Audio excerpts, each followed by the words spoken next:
Good morning, everybody. Good morning. Amen.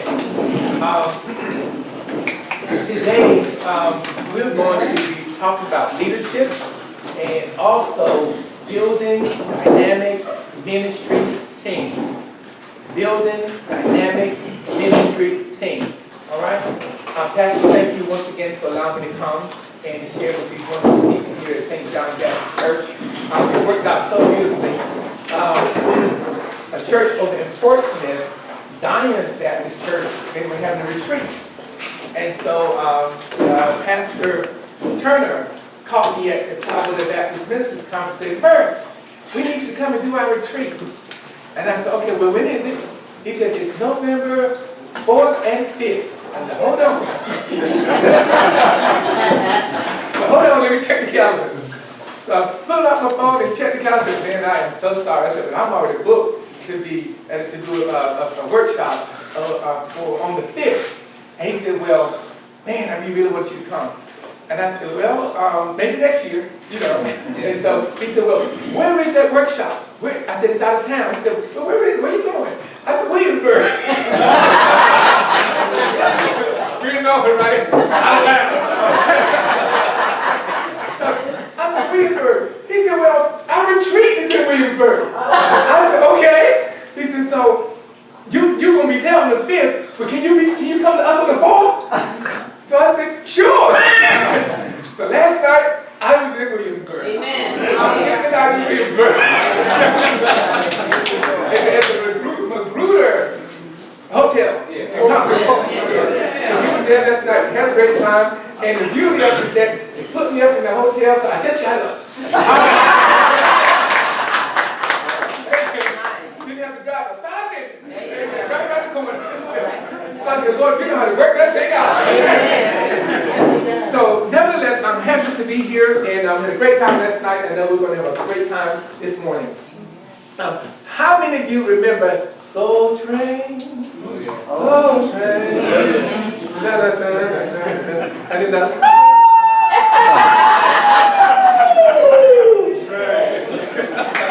But we're going to have a little Soul Train icebreaker this morning.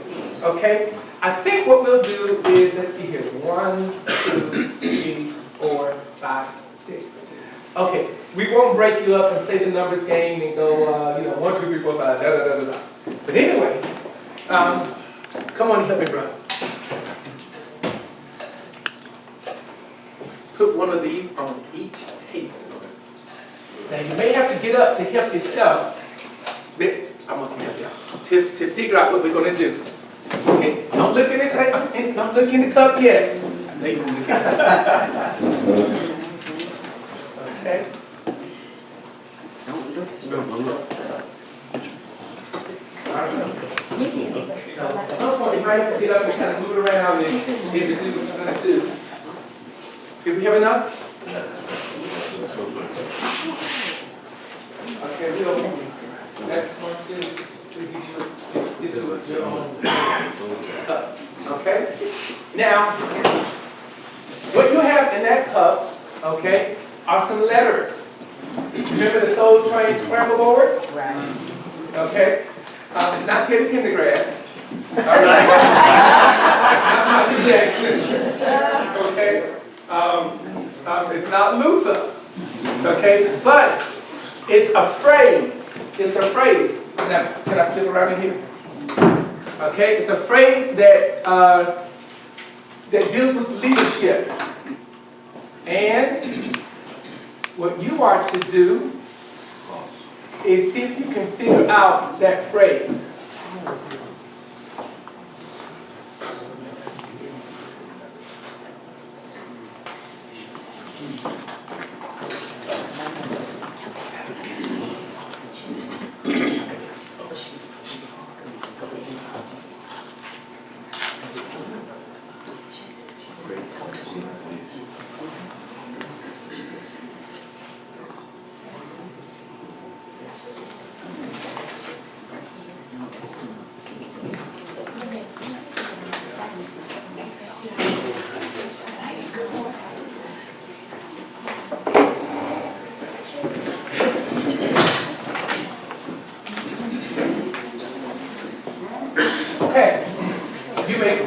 may empty your cups. Okay? Now, here it is.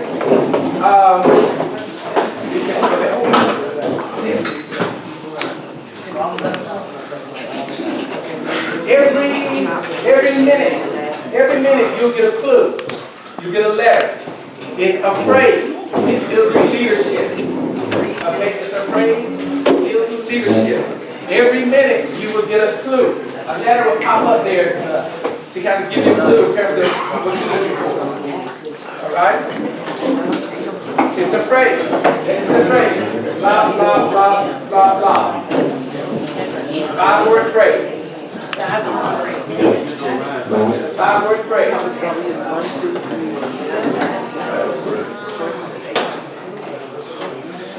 Okay, here comes your first clue.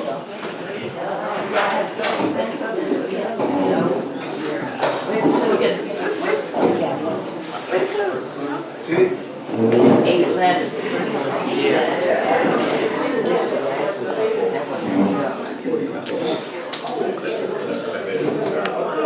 Keep on working.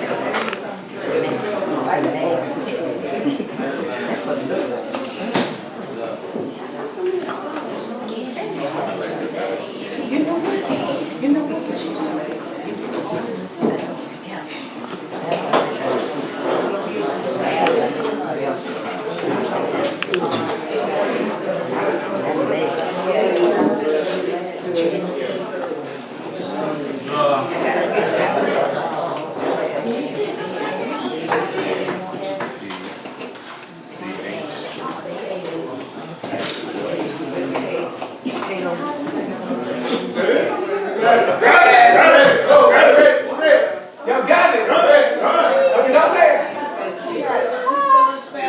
Don't say it.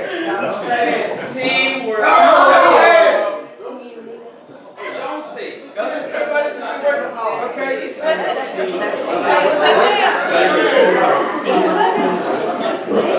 You just hold that for her.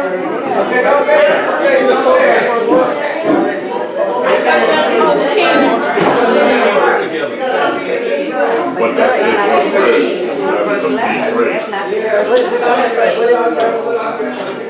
Some teamwork.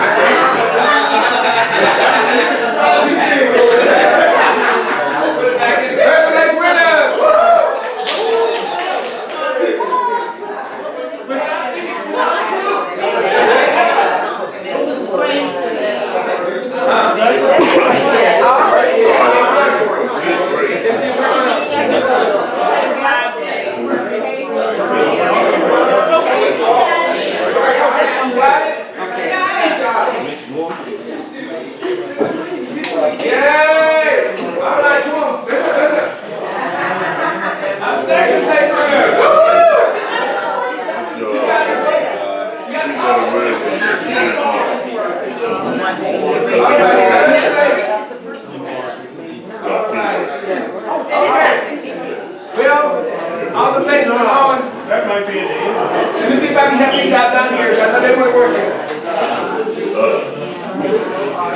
That's your next clue. That's good. It's right there.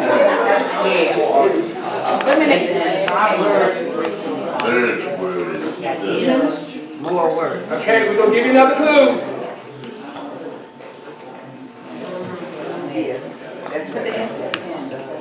Sassy, y'all got it?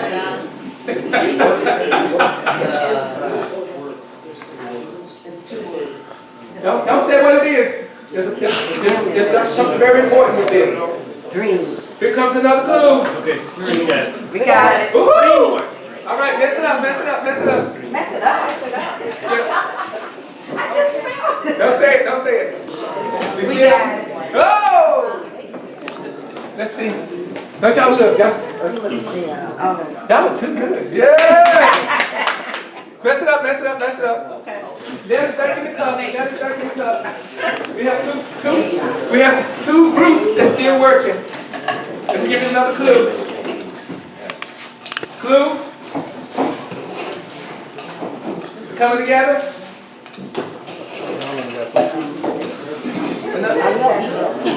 All the yes. It's at the end of Another clue. You're gonna hold us up. This is gonna do it the other way. This is Another clue. We're done. They look like it. Yeah, we're done. We rang the bell. All right, mess it up, mess it up, mess it up, mess it up. That's back in the cup, that's back in the cup. Who's last? Who's still working? Who's still working? It's still working? All right. Here's another clue. We got it.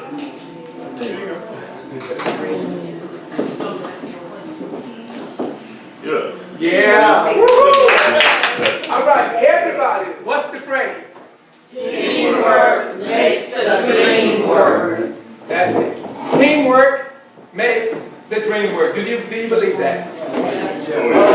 Yes.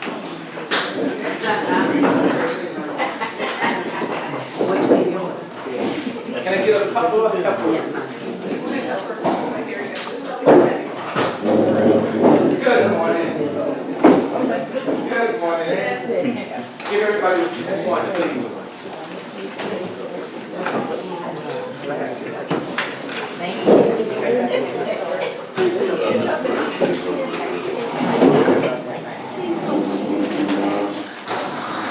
I got to tell Zion, y'all did that quicker than they did. Yeah, they took up the whole 15 minutes. And we had to give them quite a few clues.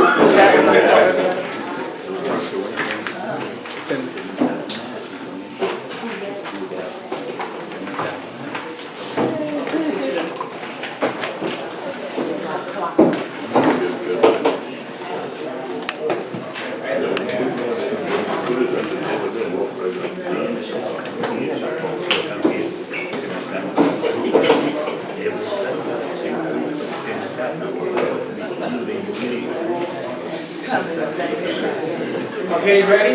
Yes. Does everyone have paperwork?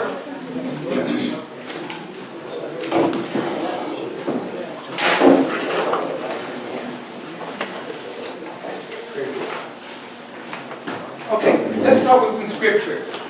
You ready? I want everybody to read together in unison, nice and loud. Biblical foundations, 1 Corinthians 12 through 21. Let us read together. For as the body is one, and having many members, and all the members of that one body, being many, are one body, so also is Christ. For by one Spirit are we all baptized into one body, whether we be Jews or Gentiles, whether we be bond or free, and having all made to drink into one Spirit. For the body is not one member, but many. If the foot shall say, because I am not the hand, I am not of the body, it is therefore not of the body. And if the ear shall say, because I am not the eye, I am not of the body, it is therefore not of the body. If the whole body were an eye, where were the hearing? If the whole were hearing, where were the smelling? But now that God set the members, every one of them in the body, as it pleased Him, and if they were all one member, where were the body? But now they are many members, yet but one body. And the eye cannot say unto the hand, I have no need of thee, nor again the head to the feet, I have no need of you. now, I want you to reread this again. Same tempo, same volume, etc. I want you to replace one word. I want you to replace the word body with the word team. Everywhere you see the word body, say team. Are you ready? Let's see how you do it. So, For as the team is one, and has many members, and all the members of that one team, being many, are one team, so also is Christ. For one Spirit are we all baptized into one team, whether we be Jews or Gentiles, whether we be bond or free, and have been all made to drink into one Spirit.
a team, okay? And as a team, we can do more as a team than we can as individuals, okay? What I can do, we can do better. Did you hear that? What I can do, we can do better. And one of the things I like to stress when it comes to church and teamwork is that there are sometimes some transformation that needs to happen in the lives of the teams and the team leaders. Listen to me very carefully. We would not be here if we didn't want God to challenge us and change us and make us better. Can we say amen? Amen. How many of you know, even in churches, full of the Spirit, there are cliques? Hello, somebody. How many of you know people get into positions and become territorial? Yes. My ministry, my people, my this, my that. And then on top of that, they get so territorial and so cliquish until we don't need nobody else. We're good. We have the people we need. We have the people we need. And folk are joining church. Okay? They're joining church and they like to get involved in ministry. They come to some ministries and guess what? They get turned away. Yes. We don't need nobody. We good. Sorry, sweetie. Find somewhere else to serve. Whoa! Yeah. Who died to put you in charge? So the point I'm trying to say is that we need to open up and not be so territorial, because sometimes, Pastor, you're preaching and unknown to you, other folk are running them away. That's right. And we've got to learn how to hold on to the fruit that God gives us.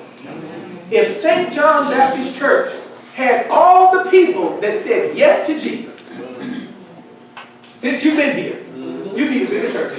Yes. Come on, somebody. Yes. How many know folk come in the front door and go out the back door? Yes. Where's all those folk who said yes to the Lord? Who walked down? Somewhere along the line, the leadership has got to take a closer look at how are we doing ministry as leaders? Yes. How are we caring for the people in our ministries as leaders? Do we just simply have a position? Do we just simply have our picture on the wall? Or are we really concerned about the people who are under us in our ministries? As a choir president, do you call all the people in your choir on a monthly basis to check on them to make sure that they're doing okay? Yes. Oh, that's a good thing. Okay. To that usher president, okay? Bucket number 1, number 2, number 3, number 4. Okay. Do you check on your folks and call them, hey, this is just a health and welfare call. I just called to check on you to make sure you're doing all right. And if you need any prayer, etc., etc. You follow me? Yeah. Every ministry leader, men's ministry, women's ministry, children's ministry, youth ministry, etc., we should have that spirit of caring for people. People don't care how much you know until they know how much you care. And in this day and age, a phone call, a text message, an email can go a long way. Amen, somebody. It's not that hard. It's not rocket science. But it can go a long way. Showing people that you care makes all the difference in the world. Amen. That's right. And when you see people on the sidelines, they need to be invited. Hey, come on. Come on and be a part of us, etc. Some of us have these vivacious personalities. We join church and we just jump right in. Hey, I'm here.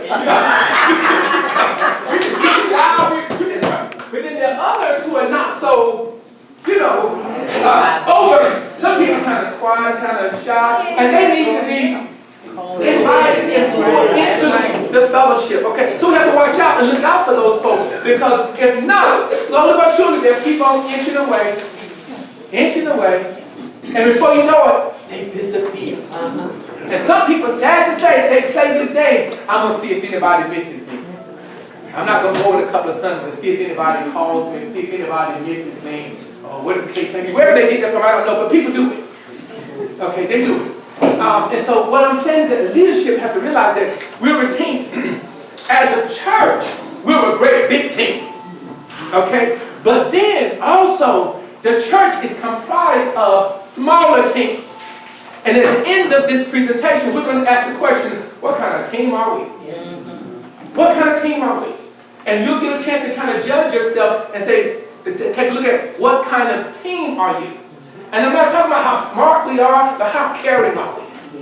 And how intentional are we about looking after people and caring for people and loving people and being compassionate towards people. Especially those who have gotten older and can't make it to church. Those who are homebound. Those who are in the rest home. Especially those. Because they have labored in this church. They have worked in this church. They have given their lives in this church. They have paid their tithes in this church. And the least they can do is get a visit on a monthly basis. Someone needs to be assigned to go see them and held accountable to make sure that these individuals are loved on, prayed for, and cared for until they leave here to go see Jesus. Hello, somebody. That's the church's responsibility. One of the many of those. Okay? And whether we know it or not, one of these days, you or we might be in a rest home. Feeling forgotten. Feeling unloved. Feeling unneeded. Feeling used. Yeah, as long as I had good health, you know, I was all right. As soon as I lost my health, nobody come to see me. Nobody checks on me. Okay, but guess what? What we fail to realize is that sometimes that starts to kill the church. Because that mother in the rest home, she has family. Who still go to St. John. Mom, anybody from St. John been to see you? No, baby, I ain't seen nobody. And guess what? Mama doesn't have Alzheimer's. Her mind is good. Come on, somebody. Yeah. But when St. John shows up on a regular basis and looks after Miss Mary, and talks to Miss Mary, and cares for Miss Mary, and prays for Miss Mary, anoints Miss Mary, provides communion for Miss Mary, guess what Miss Mary said? Child, St. John came by. Oh, I'm so glad to see him. They came by the other day. Oh, it just lifted my spirit. Mama, really? Yes. Oh, the deacons came by and prayed with me. The deaconess were here. Oh, do you know? Now that family says, St. John cares about its people. You follow me? Yes. That will cause them to want to stay in the church and maybe even bring other folk to the church. So you see, there are more ways of growing the church than just the preaching of the word. That's just the beginning, baby. Amen. We can preach and get them in here because it's a good gospel that we preach. And people need the good news of Jesus Christ. But after we get them in here, do we care for them? Okay? Do we look after them? And it starts with the leadership. Can we say that? It starts with the leadership. Okay? So I want to talk about being a team. All right? Being a team. You can read the other two scriptures later. Really quickly. What is your own personal definition of the term team? Anybody, quickly. A group of people. A group working together. I was about to say the same thing. Anybody else? Working for the same Working for the same accord. I heard somebody say about one accord. Yes, how about being on one accord? A group working together on one accord. Anyone else? Team. A group of people trying to reach the same goal. A group of people trying to reach the same goal. Very good. Okay. Number two, what is your understanding of the biblical foundations of teams? We just went over that in 1 Corinthians 12. A team is very much like a body. Okay? And if the teams in our church functions like our bodies function, what a powerful team it will be. How many of you know the hand is not trying to pretend that it's the eye? Hello, somebody. How many know the ear is not trying to pretend that it's the foot? We all have our functions. We know who we are. We know what we do. We know what we're supposed to accomplish. And we're doing it, but the body works in unison together. All right? Number three, in your opinion, what are some benefits of team ministry? Come on, popcorn, pop up. Benefits of team ministry. We learn together. Learning together. Successful results. Successful results. Different opinions on how to reach the same goal. Different opinions on how to reach the same goal. Gets more done with us as a team. You get more done with the team. Someone else? Diverse experiences. Diverse experiences How to accomplish. of how to accomplish things. Okay, very good. Solidarity. Solidarity. All right. Next, why do people work better in teams? Keep going. All right. Teams provide encouragement, accountability, and affirmation to their participants. Teams provide encouragement, accountability, and affirmation to their participants. Now, let me say this part about encouragement. It's nice to be in a team, and I clearly understand this, so let's not get it twisted. This phrase, stay in your lane. How many times have we heard that? Yes. We clearly understand that phrase, stay in your lane, but watch this. When you're on a team, there's nothing like some good cross-training. Yes. Do you know why? People get sick. Okay? And so your team is no stronger than your bench. So the question is how deep is your bench? All right? You may have your 5-star players on the floor, but if they get hurt, well, you automatically lose the game. But if your bench is just as strong and just as well trained as those who are on the floor, oh, you're good to go. Am I right about it? So cross-training is a good thing. We understand you have your lanes, but somebody else needs to know what you do besides you. Amen, somebody. Okay, somebody else needs to know how to do it besides you. Don't hold and hog all the knowledge. Share it. Because one of these days, you might not be able to be there. And the church and the team does not need to be crippled because you're not there. Did I just say something? So training, ongoing, because the reality is that any of us can leave here anytime. So we've always got to be training someone else to do what we do, and hopefully do it just as good as we do it. If not better. That's strengthening the team. That's the leadership. Okay? Lead where you are strong and team where you are. Did you hear me? Yes. Lead where you're strong and team where you're weak. Okay? No one knows everything. That's just the reality. Nobody knows everything. It's nice to have a team of folk who are knowledgeable, who are gifted, who are smart, who are talented, and when they come to the table, wow, we have diversity. Yes. We have insight. We have input. Nobody has the entire corporate knowledge of everything that needs to be done. It's nice to have trustees who know something about that roof. That's right. Amen, somebody. Who has some connections on how to get that door fixed. Somebody who knows how to work the AV. Somebody who knows how to take care of the bank issues, etc., etc. Nobody knows it all. But as a team, we can get great things done. Yes. Okay? Yes. Accountability. That's a great word until it's used. Okay? Until we start to hold people accountable. Oh, I believe in accountability. I believe in accountability. But then when we start holding you accountable, this ain't no job. Ain't nobody paying me. Say so. Speak on it. Say so. Hello, somebody. Are you with me now? But I thought you volunteered. Amen. But in order to make sure that we get things done, we need to hold people accountable. I'm not a micromanager. I will give you an assignment, give you 30 days to complete it. But after the 30 days are up, I want to know, have you know what you said you're going to do? Hello, somebody. Amen. Because if you haven't done what you said you're going to do, then either I need to do it or I need to get somebody else to do it. It cannot go undone. That's right. All right. So I'll show you some stuff later on in the course about accountability and affirmation. It's good to give praise. Be generous with praise. Man, that was good.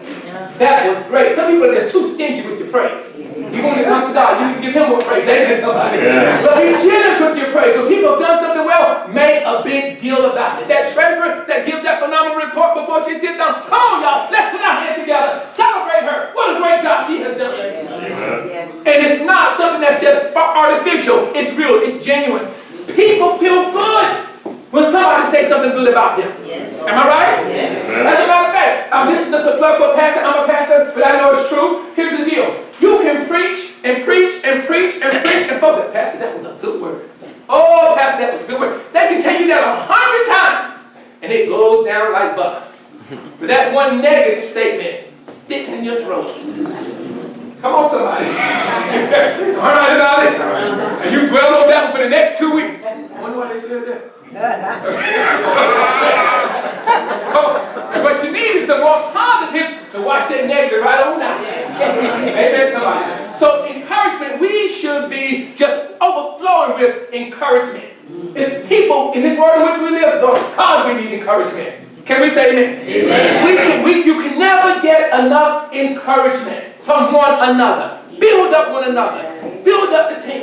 Okay? Even when people are working together as a team, when that guy comes off the court, man, that was a good job, John. Good job. You see him constantly encouraging one another. Good job. In the church, she thinks she all that. I wish I would say something to her.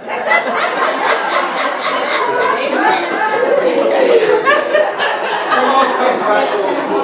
We have got to grow up. Walk in the spirit and not fulfill what? The lust of the flesh. Yes. We've got to grow up and be more encouraging, intentional. Yes. Amen. Intentionally. And I'm going to add this real quick, especially with our young people.